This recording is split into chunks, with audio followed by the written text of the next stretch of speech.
በሌላ ነገር ብትመጡብኝ ምንም አይመስለኝም ነበር። በልጄ ግን ቀልድ አላውቅም። ሁላችንም ዋጋችሁን እሰጣችኋለሁ ብለሻል ሩትዬ ማለት ነው። ግን አሁን ይሄ ሶስተኛ፣ ሁለተኛ፣ አራተኛ ቪዲዮ ራሱ መስራት አያስፈልግሽም። እርግጠኛ ከሆንሽ ኤደፍ ፖሊስ ጣቢያ እነሱን መክሰስ ትችላለሽ። እነሱን የምትከሽበት በጣም ብዙ መረጃዎች ስላለሽ ማለት ነው።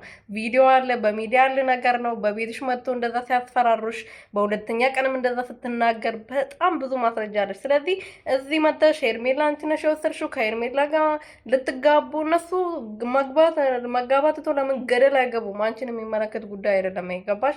ስለዚህ እኔ የምመክርሽ ነገር እንደምንወድሽ እንወድሻለን፣ እናከብርሻለን።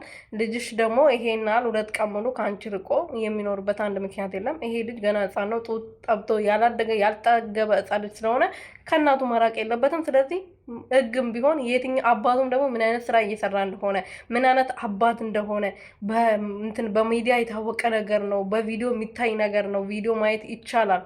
ስለዚህ አንቺ ልጅሽን በቀላሉ ማስመለስ ትቻለሽ። በቀላሉ ከሰሻቸው ማለት ነው። ስለዚህ መክሰስ ብቻ ነው ያለብሽ እንጂ ሄርሜላ አንቺ ጋ ነው አብርሃምና ምናምን ብዙ ፖሊሶች ያገኙታል። አንቺ ሄደሽ መክሰስ ነው አለቅ። ሰላም ሰላም ቤተሰቦቼ እንዴት ናችሁልኝ? እኔ ያለው ፈጣሪ የተመሰገነ ይሁን። ሁሉ መልካም፣ ሁሉ ሰላም፣ በጣም ደህና ነኝ፣ እግዚአብሔር ይመስገን። ሰላማችሁ ብዙ ትረፍርፍ ይበልልኝ። ለዚህ ቤት አዲስ የሆናችሁ ሰብስክራይብ ያደረጋችሁ ቤተሰብ ሆኖ እና ሩትዬ ዛሬ መታለች። ልጄ ስልኩን እያነሱልኝ አይደለም። ብዙም ስልኩን ዘግታለች። አብርሃም የሚባለው አበጋዝም ስልኩን ዘግቷል። ልጁ ደግሞ አንቺ ጋር እንደሆነና ለአንቺ እንደተሰጠች ሰምቻለሁ። ስለዚህ ልጄ እንድትመልሽ እኔ እፈልጋለሁ ብላለች። እኔ የዛሬው ቪዲዮ አላቅም እንጃ